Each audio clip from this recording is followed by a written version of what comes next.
Good morning. Good morning. I know it's raining, but we're going to bring our own sunshine. We still have a lot of things to be thankful for. Wake up and feel good and breathe, and walk on your own, and talk on your own. That's the sunshine right there, right? So I'm going to say it one more time. Good morning. And I want to say a special hello and good morning to our visitors from TRAC, which is our accreditation. Would y'all help me welcome them with a nice, warm, Princeton welcome them to raise their hands. Yes, thank you and thank them for visiting on this rainy day. And we're going to bring our own sunshine just for occasion so that our tax people can have a little bit of insight on how we can form. I know we know about it, but every now and then I just remind us the purpose of this event, and that is to provide our students a different learning environment outside of the classroom, right? We know that you can learn lessons and life lessons in so many different ways. You guys have already proven that.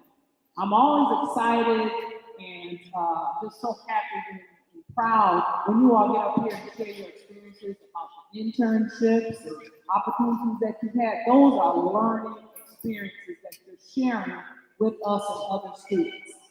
When we have different speakers from different walks of life and different businesses and different careers, again, that's opportunities for you to learn outside of the classroom.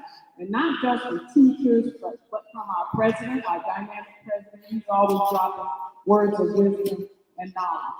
And so today is no different, where we want you to take advantage of the opportunity to hear from our speaker today. And he'll bring his words of wisdom and life lessons in the area that he's made his name in. And so with that being said, we're going to get started with our invitation by Jordan Davenport. Thank you, Jordan. Y'all help Jordan. Y'all help Jordan. You know the little song. Y'all help Jordan get up here this morning. And followed by our introduction, Dominique.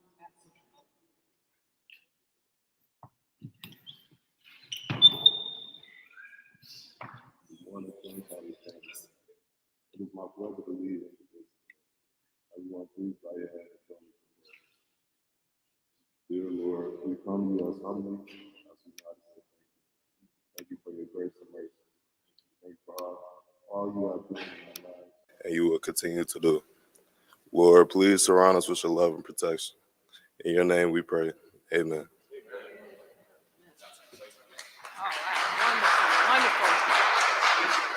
Thank you, Jordan. We know it's not easy, but I do want to say, anytime you get that call from Miss Blair or any one of us, we really encourage you to participate, okay? Before Dominique comes up, can you all just give me a CCU no, okay? Again, I know it's raining, but we're going to bring our own sunshine, all right? CC. Come on now, CC. CC. I appreciate it. Come on up, Mr. Asaluka, and introduce our speaker for today.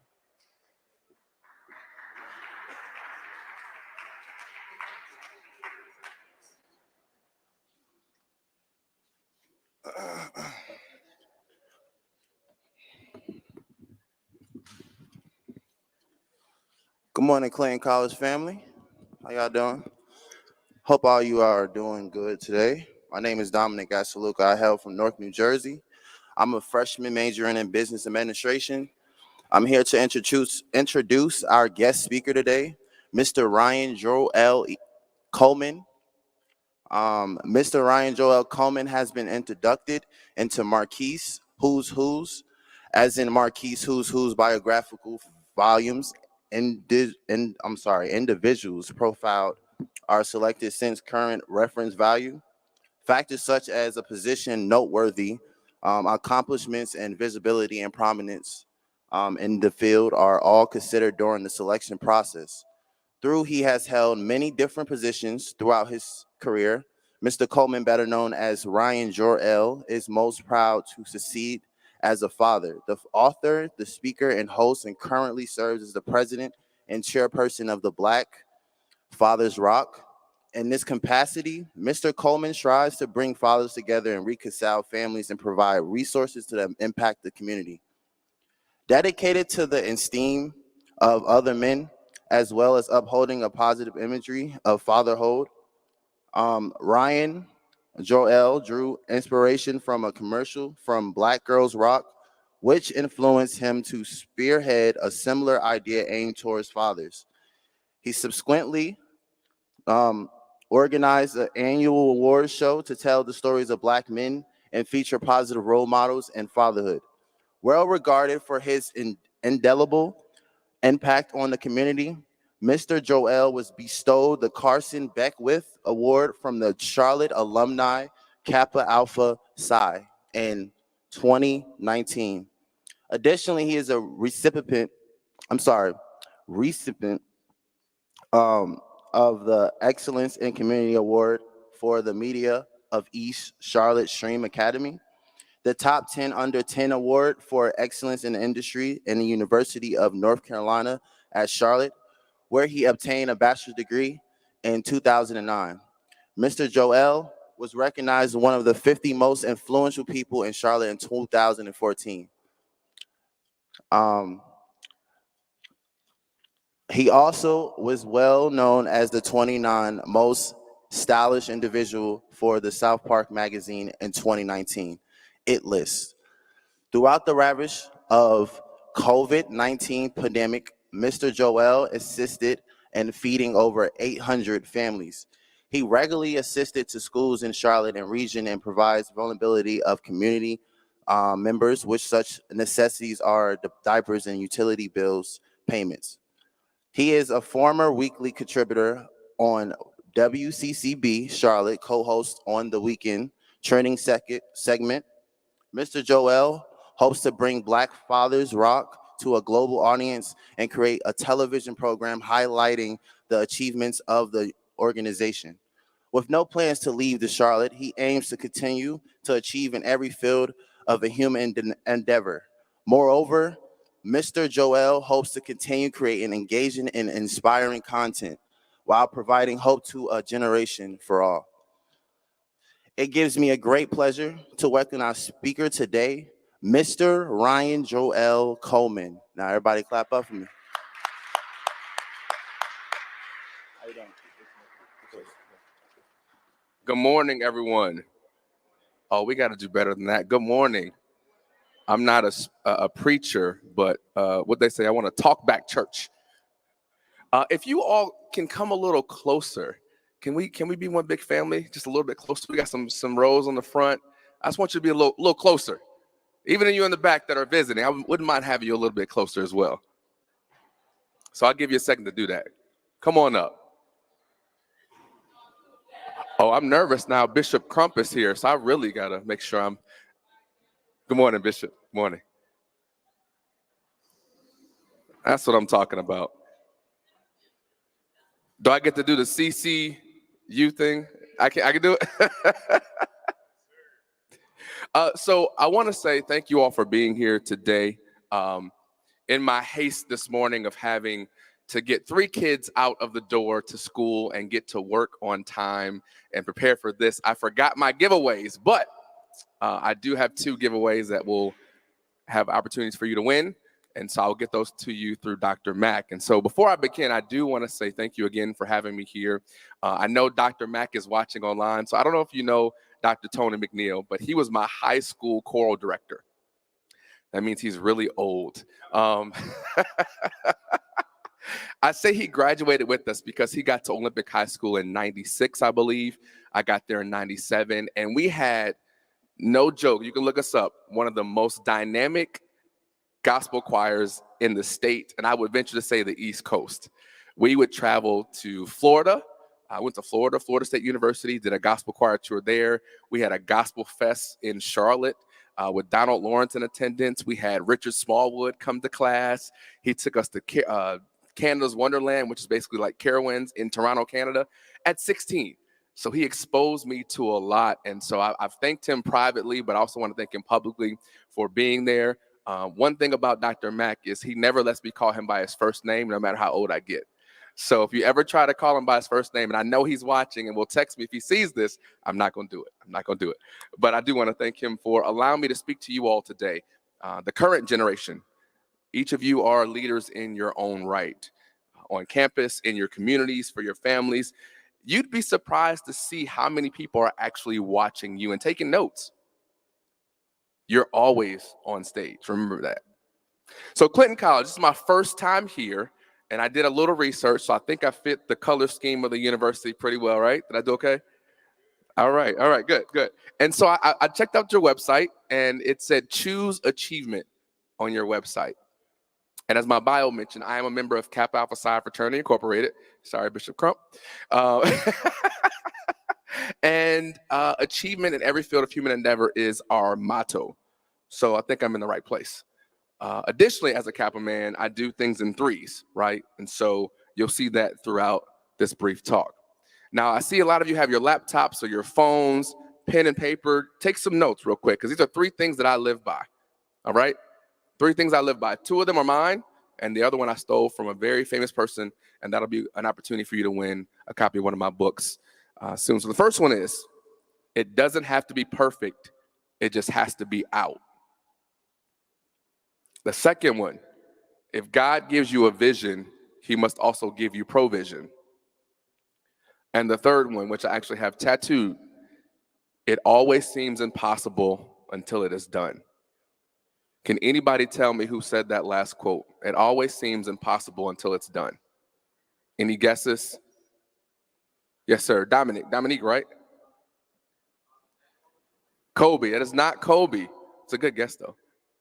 He's really old. Uh-oh, what you got? Tell me your name. I'm sorry, Dez? Okay, who? Nelson Mandela, that is correct. Absolutely, very nice. So what I will do is I'll make sure you get an autographed copy of my book, and I'll send it through Dr. McNeil to get to you, okay? So 3 things again. It doesn't have to be perfect. It just has to be out. If God gives you a vision, he must also give you provision, and it always seems impossible until it's done. Now, I'm also a bit of a nerd. I watch Jeopardy. Anybody know what Jeopardy is? Yeah, I used to DVR Jeopardy. Like, that's how bad I had it. So I like alliteration too, right? So I used to write poetry in high school, so I like alliteration. So you'll see that coming through my talk as well. So the first thing, my goal today is just 3 things: to inform, inspire, and impact. Inform you on how I got to where I am today and share a bit of my journey. Inspire you to be better individuals for yourselves. And I say for yourselves because if you're not taking care of yourself mentally, spiritually, physically, emotionally, then you can't be there for anybody else. So make sure you're taking care of yourself and being better for yourself so that you can be there for others. And then may something I say today impact you enough that you'll not only leave informed and inspired, but you'll leave ready to impact not only your generation, but the next. So as many talks as I give, I try to stay away from being too preachy, but I was raised in the church, and spirituality is really one of the only reasons I'm standing before you all today. And again, I did some research. Spirituality is one of your 4 core values. So I think I'm in the right place. Something else for you to write down. Remember, I love alliteration. 3 things, 3 words: connect, collaborate, and community. So connect, collaborate, community. I want you to take a lot of notes today. Don't steal this one. This is mine too, okay? Relationships are the new currency. Relationships are the new currency. So I talk about connecting and collaborating and community. So connecting and collaborating with the university is important. It's important to utilize the resources and partner with your community. Those should all be priorities as you matriculate through your time here. If I were a preacher, I'd have 3 points, and those 3 points were what? Those 3 C's, what are they? There we go. So the importance of staying connected to the university allows you to continue to cultivate and even forge new relationships. Think about this. When you have a bad experience, what do? Just yell it out. What do you do when you have a bad experience? You tell everybody. You put it on Facebook, Twitter, Instagram, TikTok. I'm not on TikTok. I'm sure it's on there too. Any social media outlet. You text your friends. You go on Yelp. You tell everybody about that bad experience that you had at whatever establishment it was. But what if we did the opposite? What if we bragged on Clinton College and its commitment to hosting these Beacon Forums to expose you to all the new walks of life and experiences? What if we shared that one time the professor took one-on-one tutoring for you so that you can pass that class that you were struggling with? What if we talked about all the new areas of study and groundbreaking technology that we have at our disposal? See, it's not solely up to the college to recruit.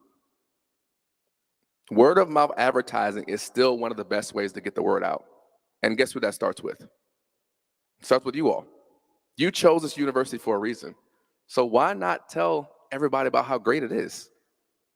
Now, I know some of you may have gone into debt to get here. I have student loans. They're probably going to be there forever. It's okay. But let's not focus on the debt you incurred, right? Let's focus on those connections you've made and will continue to make. Focus on the ways you were able to collaborate on projects with your fellow classmates and how you have and will impact your community. The university is here for you. Dr. Korn, is that correct? McCorn, he's here for you. He's fly too, bow tie, everything. I like that. He's here for you. So make sure you get something out of it. More than just a degree that you hang on your wall, right?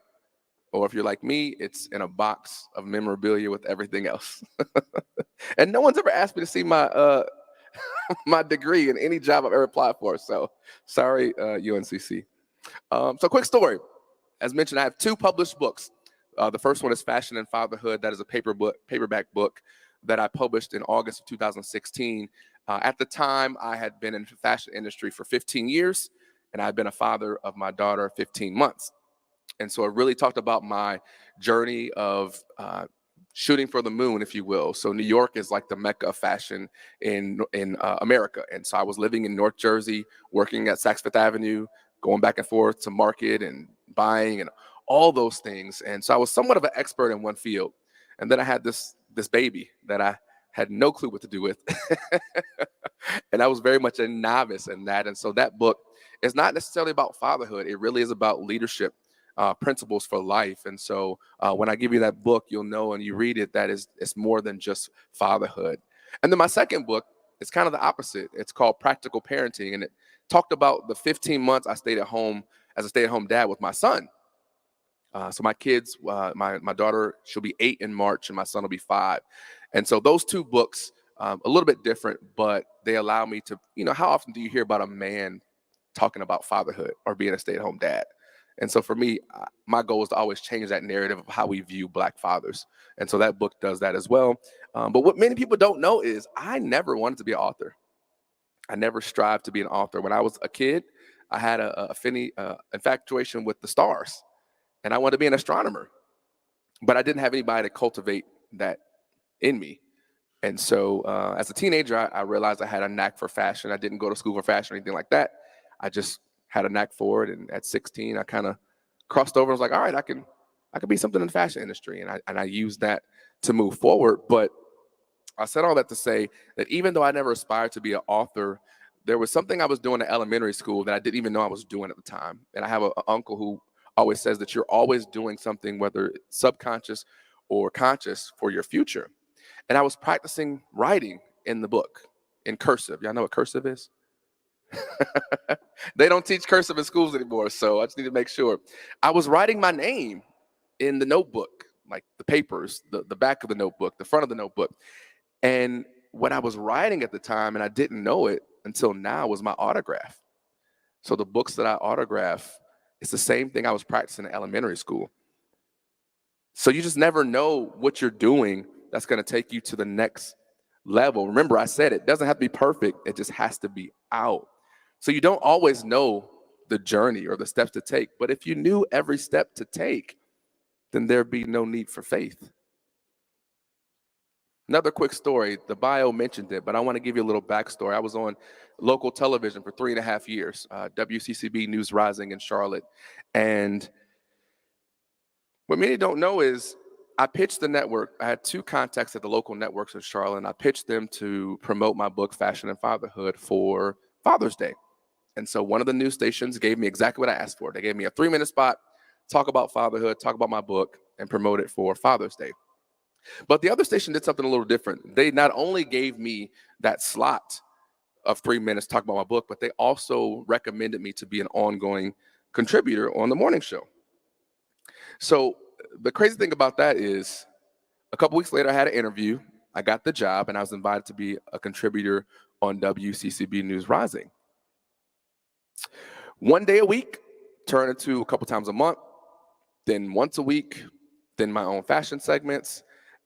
Those fashion segments were an idea I pitched to them, and the network told me I could do it, but I only had 3 minutes. So here's what's crazy about this. Remember, I said you're always doing something towards your future, whether you know it or not. I was practicing creating content in my spare bedroom. If you go back and look like 5 years ago at social media, you'll see my badly lit videos in my spare bedroom. I wasn't in a studio. I was in a bedroom with a little ring light, which they've come so far, and they're much better than they are now, than they were before, and a little tripod. And I actually didn't even have a tripod. I would like put a book or something and like prop my phone up to do the videos. But I was practicing videos. Guess how long my videos that I was practicing were? 3 minutes. Guess how long I had on TV in those fashion segments? 3 minutes. So I was doing things towards my goal of being on TV, which I've always wanted to be, and didn't know it. So remember, it doesn't have to be perfect. It just has to be out. And before I left, my last day on TV was March 8th, 2020, when COVID hit. I was on TV 4 days a week, and I was on a co-host of the trending segment on Saturdays and Sundays. So you got to see me on TV every day. What you don't know, and you're going to be the first people to know this, is that same network that took me off the air during COVID because I wasn't an essential worker is the same network that's going to interview my wife and I next week for our Valentine's Day. Life comes at you full circle. So you can never be discouraged when some things happen or don't go your way, or you think, this is it. It's not it for me. And so just want to share that little story. So you're the first to know that. So you should feel very, very proud of that. I said all that to say this. Just do the first thing. You don't always have to know everything. In 2017, in July, I was lying on the couch talking to a friend, and I saw a Black Girls Rock commercial, and I got the idea to do something for fathers. I'm very, very passionate about fatherhood. We know the deadbeat dads exist. We know there's a prison population of African-American men, but that is not something I wanted to focus on. And so I carry around a notebook everywhere I go, and I had a black notebook, and in that notebook, I wrote out my vision for the award show. Literally, like where I wanted to have it, who I wanted to honor, who I wanted to host, who I wanted to sponsor, whole 9 yards. I pitched it to a friend of mine, a colleague from UNCC, and he said, I think you're onto something. Let's push it out, because I got that idea in July, and I wanted to do it in November. So I had my first award show February 23rd, 2018. I had about 120 people there for my inaugural event, and that was it. It was a success. The news covered it. It was great. And I was like, thank you. We'll try it again next year. And a few weeks later, people were like, you should become a nonprofit. And I'm like, I'm good. Like, I don't desire to be a nonprofit. I don't know anything about the nonprofit space. The award show's good enough for me. And then they start putting money in my hand. Here's some seed money. Go become a nonprofit. And I did that. And I don't know if you know this or not. So I applied in May of 2018, like the first or second week in May.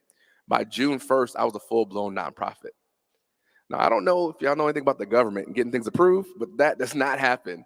So it was God ordained for sure. And now I run a nonprofit called Black Fathers Rock that seeks to change the narrative and dispel the notion that all Black fathers are absent while providing resources for community to strengthen their family. But all I did was the first thing was the award show. Now I've been featured in 2 short films regarding fatherhood. I have an apparel company, Black Fathers Rock, so t-shirts, hoodies, online store. But I did that first thing. It doesn't have to be perfect. It just has to be out.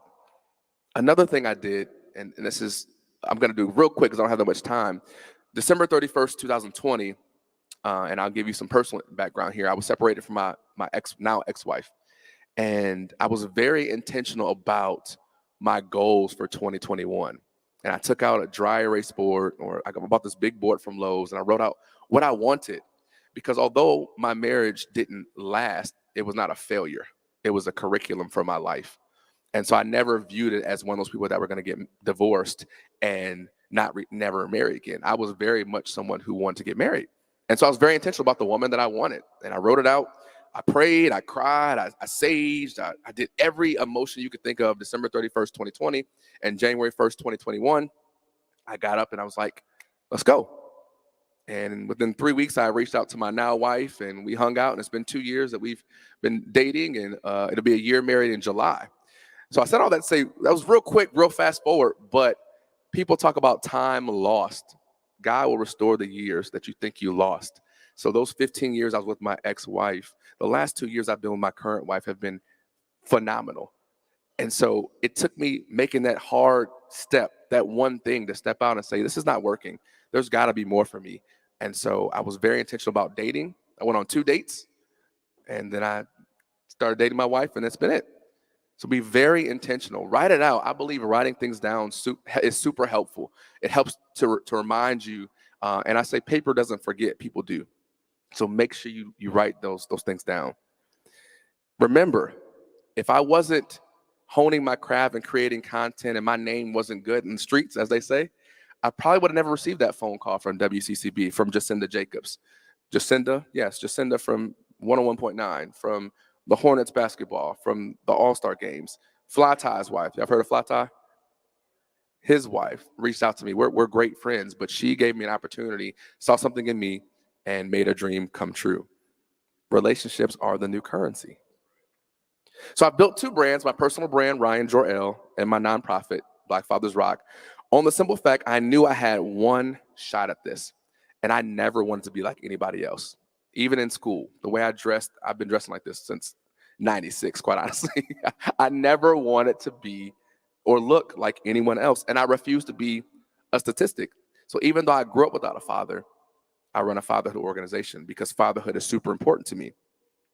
And I always say, what you lacked in your childhood, you tend to overcompensate for in your adulthood. I told you, I never set out to be a nonprofit. I had an idea, I rode with that idea, and now we're approaching year 6 of the award show. But I'm determined to make a global impact.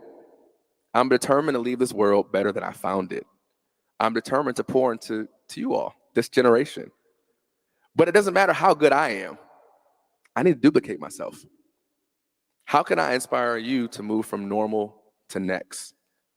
I don't need to be famous. I used to want to be famous. I don't need to be famous. I'm more focused on being significant. So I want to challenge you today. Are you the best you can be? Are you giving of yourself? Are you connecting and partnering with the university, with nonprofits in the area that are doing community service? Are you doing any of those things? If not, I encourage you to do so. Again, fame isn't the goal. Significance and impact is. Focus on the impact. Focus on making an impression on that incoming freshman. Be that beacon of light. There are 3 things you have at your disposal: your time, your talent, and your treasure. All that you do in life is determined by one of these things, these 3 things, and it is your responsibility to ensure you're achieving in those areas. It's up to you to ensure your legacy is what you intend it to be, and that you find your purpose in the earth, and that your name impacts the next.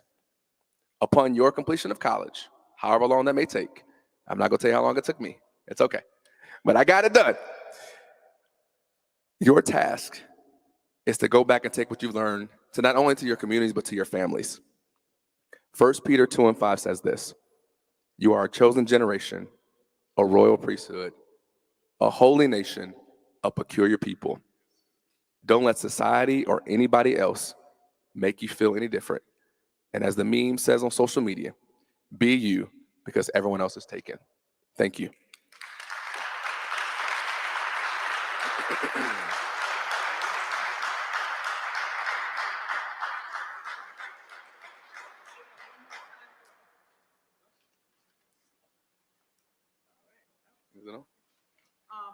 Y'all give it up one more time for our speaker, if y'all would. You're gonna stay. No.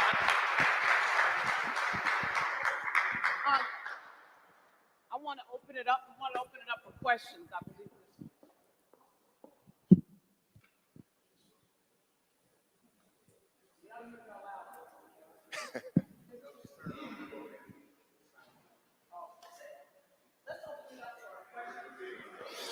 Does anybody have any questions at all? Don't be shy. Nobody want to talk to me today? That's cool. Yes, ma'am. What's your name? Can you stand up for me so they can hear you?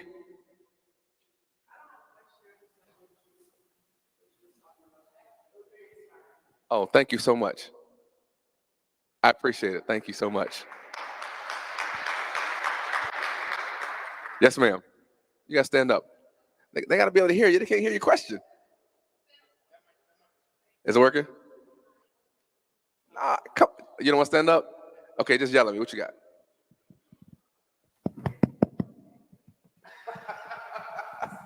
She said, where do I get my fashion trends from? Me.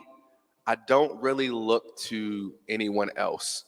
I was what they consider a fashion forecaster back then. And so I was doing things before the trend hit. So one thing, and the dangling earring thing, like I started that a while ago, and now everybody wears them. And I'm like, see, I knew it was coming. He's like, no, you didn't. But no, I just try things. You know, I tend to be a little unconventional with how I dress. But again, I used to get talked about so bad. I don't think you understand. So think about when you were coming up, or some of the older people in the room when you were coming up, and if you saw someone doing something different, right? It was usually you were talking about, oh, hey, how you doing? It's people in here, I know. You were ridiculed for being different. And so that started very early for me. I was a skinny kid with a big head who dressed differently. And, you know, I embraced it. But the names I was called when I was coming up, even in Charlotte, those of you that are from Charlotte, there was no fashion in Charlotte in 1996. There was no fashion weeks. There wasn't any celebrities coming to talk about fashion in Charlotte. And I was wearing personality frames in 1997. So for me, I've always kind of been on my own lane. I have a pocket square collection, and I was doing a men's pocket square collection just to give something different, because people, I believe you have a suit on or a jacket on, you should have a pocket square in. And so instead of waiting for somebody to go or going to Nordstrom and Saks and spending, $80 on a pocket square, I just created my own line. So I just been me. I'm not gonna lie. Yeah. Oh, now you got a question for me. What you got? You good, man? Oh, yes. Would you come to the mic for me, please? To our online audience, thank you so much for tuning in. If you also have a question, if you want to line up behind him, that'll make it go a little quicker. I'll take it right here. So how was your experience with Kappa Alpha? Psi. Kappa Alpha is a different fraternity. So Kappa Alpha Psi, I've been a member now, it's been 16 years. And so I was actually in the Battalion, which is their mentoring program back in 1999, 2000. And so for me, Kappa was never another choice for me. One reason I have the current role that I'm in at the bank, I just started managing a TD Bank. I got that through a brother. He mentioned at a frat meeting that he was opening a new market in Charlotte and he had job opportunities available. I applied, interviewed, and got in. So, one thing about Kappa, fraternities, sororities, organizations, basketball teams, what have you, it's a network. And so just like I said, get something out of your university, get something out of the fraternity as well. So my brother is a Kappa, like my blood brother. He pledged the year after I did. My best friends are Kappas. My kid's godfather is a Kappa.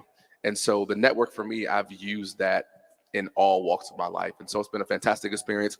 But you also get out what you put in, right? So I know people that have pledged with me or after me that aren't active. For me, paying your dues, showing up chapter meetings. Again, when I didn't have the money, my time and my talent, right? So I have time, talent, and treasure. So what you put in is what you'll get out. And so I've put in quite a bit to Kappa Alpha Psi Fraternity Incorporated, and I've got quite a bit out of it. So it's been a wonderful experience for me. I appreciate it. Thank you. Yes, sir. Thank you for your question. Can you give it another shot?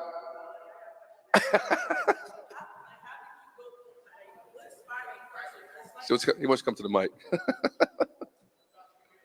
Dr. McNeil, come to the mic. Man, what's up? My Sam's in here. Look at that. Just asked about the fraternity, and one of my frat brothers walks in. Yes, ma'am. So started your fashion like at that age, and you said nobody else was doing it, how did you deal with all that rejection and people talking about you? So I blame my mother. Oh. So as a kid, she would dress us up. So I have a younger brother. He's 4 years younger than I am. And she would dress us up as, not as characters, but like we look nice.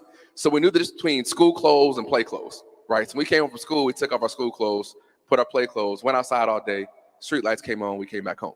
So that was kind of how it worked. So she always used to make sure that we looked a certain way leaving the house. And I carried that on. And I have a saying, and it's not my saying, it's a saying by Thomas Fuller, that good clothes open all doors. And so for me, the way I look, my appearance matters, especially, and I can say this because it's true, being a Black man in society. I don't get stopped, or I'm not, people don't bother me. If I walk into a room of executives or what have you, I look like I belong there. So for me, my appearance it's been everything for me. And so growing up, and I'll never forget this. At 16, I knew I had it. I'm about to date myself a little bit. So I went to watch night service. So watch night service, New Year's Eve. I told you I was a church boy. Grew up in church. I was 16. I had on my black Chelsea boots, my gray pants, my Gap turtleneck, cream rib turtleneck, and a faux suede jacket from Jay Riggins. I don't know if anybody remembers Jay Riggins, but that was the store. And so, and my personality frames. And I walked into church, and I remember people just being like so mesmerized by what I was wearing. And I was like, okay. And then people started asking me to dress them. And so when CIAA came to Charlotte initially, I think it was like 2003, I would dress all my frat brothers, or they weren't frat at the time, but just friends that I knew, for the week. And I would charge like $50 here, $25 here, just to do it. And then I made a career out of it. So blame my mother. Blame my mom. Thank you for your question. I appreciate it. I'm nervous now. Hello, enjoyed your presentation. Thank you. I heard you say you turned your obstacles into opportunities. Yes, ma'am. But do you have things that you would tell your younger self, like when you were in college or preparing for your career, things that you would have approached a little differently? Yes, so great question. So two things. One's going to be real, the other's going to be real funny. The first one is I would have taken advantage of internships. One thing about me is I was never at the time a corporate person. Right, so I would last a year and a half at a job because I was a visionary, I was a dreamer, I was a creative. And so for me, had I got into inroads or started working for corporations, I feel like financially I would be further along than I am. Right, so that's number one. If you're at school, make sure you utilize these resources. So internships, anything that work study programs, all that. The second thing is stop drinking vodka. See, I knew I was gonna wake up. Yep. I knew I was gonna wake up. We're gonna be real or no? I'm just saying. So I drank a lot in college. I drank a lot of vodka in college. For some reason, that was my drink of choice. I will not drink vodka now because it's disgusting. But I lost a lot of my memory, because I used to drink vodka a lot. And so the money I was spending on liquor each week and clothing, I could have been traveling the world or investing or saving. So those two things, and that's a true story. Like Sean, no, drank a lot of vodka. And so two things, take advantage of your resources at the university, and definitely, if you're of age, don't drink your college experience away. Thank you. Yes, ma'am. True story. What you got for me, bro? Y'all know Sean Lilly? Mr. Lilly. Okay, sorry. Just talk about, I guess, your personal motivation, things that you kind of keep yourself focused and stuff like that, because stuff happens, trials and tribulations, stuff like that. Ways in which you kind of keep yourself focused. So therapy and theology. So if you don't have a therapist, get one. When I was going through, you got one? And even for the adults in the room, if you have EAP at your jobs, they give you, let's say, 6 sessions for free for every incident, right? So I went to therapy twice on Bank of America. The first time was to deal with my divorce. The second time was to deal with depression from the whole George Floyd and Ahmaud Arbery and all those things. So sitting on someone's couch doesn't mean you're crazy. It is a resource, it's a tool. Sometimes you need to get it out. And so the thing that therapists do that people misconstrue a lot of times is they don't do the work for you. They'll give you the guidance and the help and the assistance, but you have to do the work with anything, right? So they're going to give you that advice, but definitely therapy. And then again, I'm a church boy, not so much church and religion, but more spirituality and relationship. And so for me, prayer is huge. I have not learned how to meditate yet per se, something that I'm looking to do, but definitely therapy and theology. I do believe that if you don't have some kind of higher being that you believe in, I'm not really sure how you make it, especially if you're married.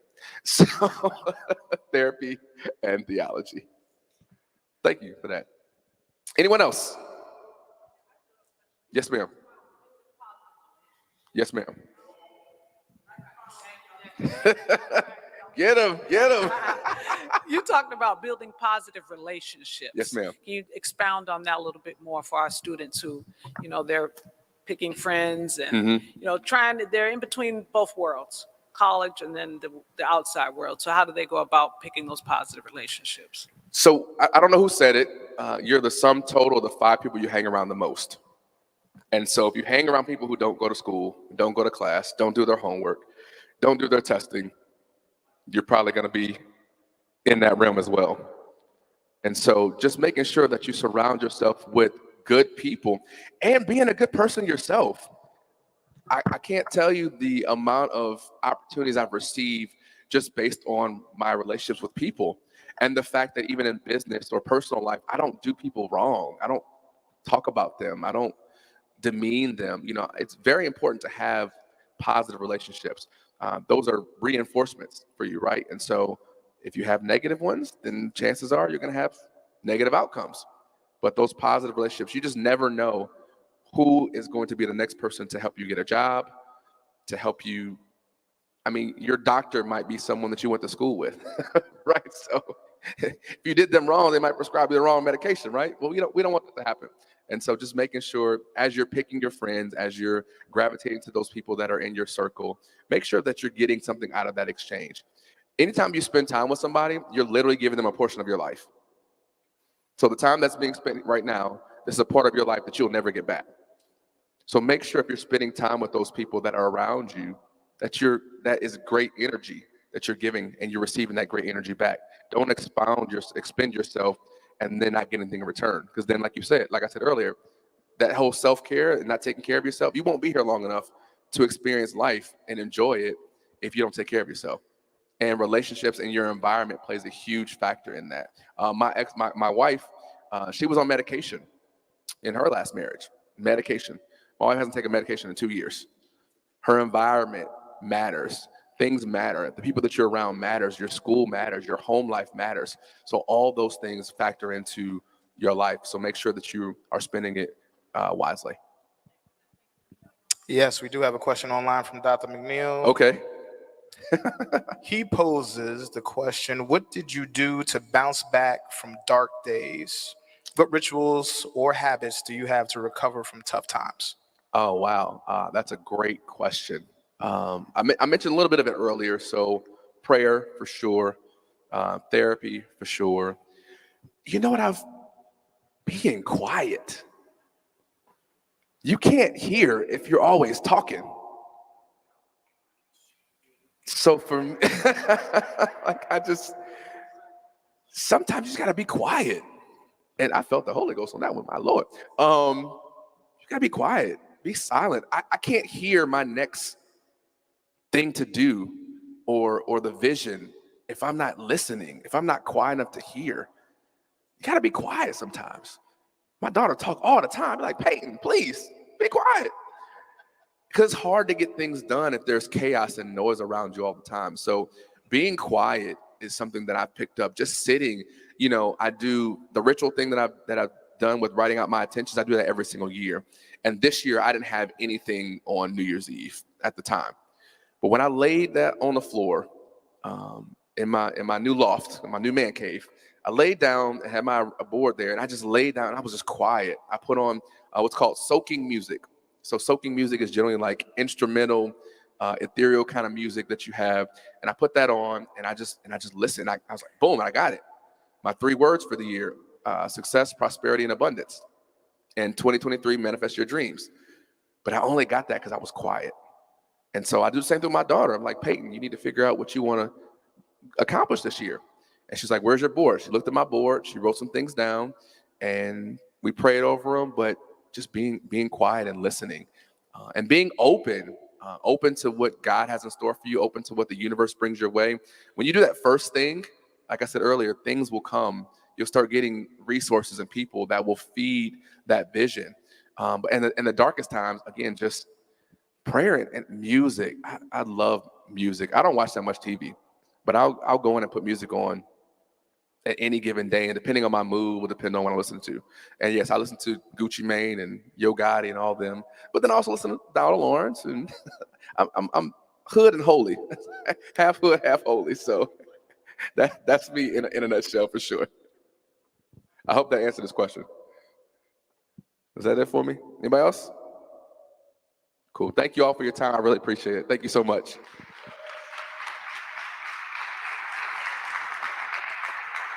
Thank you so much. Thank you again, Mr. Coleman, for those wise words.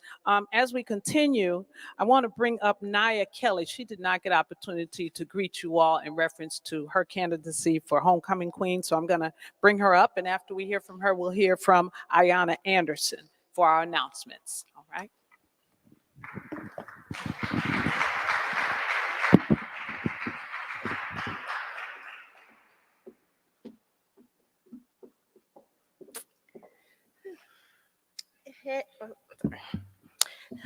Hello, y'all. My name is Anaya, but I prefer to go by Naya. I thank you all for allowing the opportunity to stand before you. I have to be honest, I am a tad bit nervous. This is my first time running for Homecoming Queen. I am admittedly a shy person. We all have fears to face, but I decided to face mine head on. If you would have me, I would love to be your Homecoming Queen 2023. I feel that I would be an outstanding leader because I am kind-hearted, determined, resilient, and dependable. I think we all have a voice that should be heard and needs that need to be met. On top of being a touch point and advocate for the student body, I approach every situation with positivity and a bit of laughter, because it's truly good for the soul. As a queen, I believe my position is to serve rather than be served. I will stand in the gap on behalf of us all and do the necessary work to make the school a better place for us all. I believe that our circumstance shape each of us differently and assist us in becoming the beautifully unique people we are. I commit to being an active listener and even more proactive leader of action. I commit to see all things through, no matter how big or small. Hold on. I commit to see all things through, no matter how big or small. I commit to being committed to stand in the gap for each of us as a whole. I am a firm believer that together we can meet needs and always strive to achieve. Like a good queen, Lanaya is here. Thank you for your time.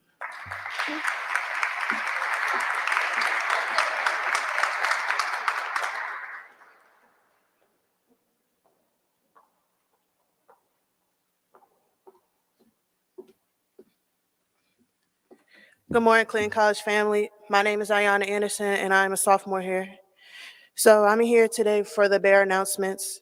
First off, this Friday, we'll start voting for Homecoming Court. Please check your student emails and select your favorite candidate. Blazers will be distributed tomorrow from 1 to 4 in the Student Center. If you have not gotten your blazer, please come to the Student Center. And Homecoming is around the corner. Please check your student emails and the Clinton College app for the latest homecoming updates. And also we have upcoming trio events. So Trios Got Talent is on January 30th in the multi-purpose room at 6:30. And you can sign up at the Student Success Center. And we also have Trios Talk Tuesdays on the 31st, really the end of the month. And it'll be a Zoom meeting at 11 o'clock. So the link will be sent out to your student emails. And that will conclude our Bear announcements for today. Have a great remainder of the week, and remember, excellence without excuse.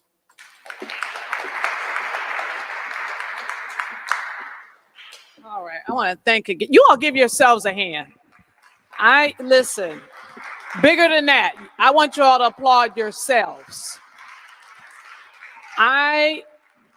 As I was sitting there, I was thinking, you guys are so dedicated. And I know on days like this, when it's cold, it's rainy, it's hard to come out. I understand that. But I want you all to know we do appreciate the commitment that you have shown to our Beacon Forum. And I do want to thank you. I want to thank every participant, and I want to encourage continued participation, okay? I do have one other announcement, and that is our Blazers. I think, TJ, do me a favor, stand up for me. That's right, because she went and got stand up, yeah, she won't try to hide it.